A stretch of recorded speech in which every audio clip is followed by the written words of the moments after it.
السلام عليكم. طبعا كلنا شفنا ماتش مصر واستراليا، اخر ماتش مصر فازت فيه، يعني ماتش في كاس العالم واتأهلت لدور ال16. حصل حاجة كده يعني ايه، حرقت ناس كتير، ان كابتن حسام حسن رفع علم فلسطين. طبعا يعني ايه، هو رفع في لفتة انسانية ان احنا يا جماعة معاكم بقلوبنا. طبعا بقى هاج ناس كتير، مش عايز اقول بقى، مش عايز اصنف يعني مين هم. المهم ناس كتيرة هاجت في مصر، وانت ازاي تعمل كده، ودي مباراة مصرية وده منتخب مصر وما يصحش تعمل وما يصحش تسوي. وناس طلعت قالت انت ليه بتسيس الموضوع، احنا رايحين ماتش كورة، ليه بتسيس الموضوع، ليه بتخلي الموضوع سياسي، ليه مش عارفه ايه. ناس تانيين هاجوا وقال لك دول ناس باعوا ارضهم وباعوا مش عارفه ايه، ودول ناس مش كويسين وي وي وي. المهم ان الحرقان كان مولع جدا، يعني ايه الناس دي كانت مولعه على الاخر ومش قادره تتحمل. يعني مجرد بس علم ظهر قدامهم ولع فيهم. ماشي، الناس راح تقول انت رايح ترفع علم فلسطين في دولة أمريكا اللي هي أكبر داعم للكيان ومش عارفة إيه. ناس قالت لك أنت بتسيس الموضوع وليه بتحوله وبتدخله الدين وبتدخله السياسة، ودي كورة والمنتخب هو اللي تعب والمنتخب هو اللي لعب والمنتخب هو اللي مش عارفة إيه، فما يصحش إن أنت تعمل حاجة زي كده. وناس تانية طبعا طلعت أشادت بالموضوع ده، منهم الناس اللي في فلسطين نفسهم. يعني قالوا ان هو يشكر على حاجة زي كده، وقالوا ان احنا قلوبنا مع منتخب مصر وقلوبنا مع مصر، وبنشكر لمصر ايه دعمهم ولو كان حتى دعم معنوي. اللي انا عايز اقوله يعني انتوا ليه محروقين قوي كده؟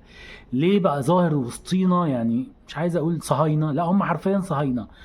يعني ظاهر في وسطينا صهاينة جوه البلد. يعني احنا زمان كان العدو ده كان محتل او كان كيان، عارفين ان هو محتل ومحتل ارضنا وقتل اولادنا واغتصب اراضينا وعمل مذابح زي ما مذبحة بحر البقر، وفي ناس ماتوا واتدفنوا تحت فندق اتبنى عليهم ولحد النهارده مش عارفين نطلع جثثهم، وموضوع كبير.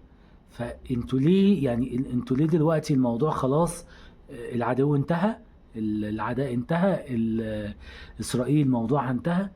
ده لسه لحد النهارده بتقتل الناس على ارضنا، لسه لحد النهارده بتدمر، لسه لحد النهارده بتعمل، لسه لحد النهارده يعني اقول ايه.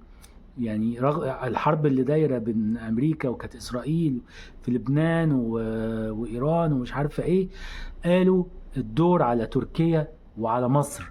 يعني هم لحد النهارده عارفين ان الدور علينا، عارفين ان انتوا لازم هيجي في يوم ونحتلكوا او ندمركوا، واحنا بنقول لا ما تسيسش، لا ما تعملش. الموضوع معنوي، الموضوع الراجل لا رفع مش عارفة ايه ولا راح هناك يحارب وسطيهم ولا عمل الكلام ده. الراجل عمل يعني ايه، زي ابو تريكة زمان ما عمل كده، تضامنا مع كذا، مش عايز اقول طبعا الاسم انتوا فاهمين. ماشي، حسام عمل زيه. حسام راجل محترم، يشكر على الايه، على اللفتة دي، يشكر على المشهد اللي هو عمله ده.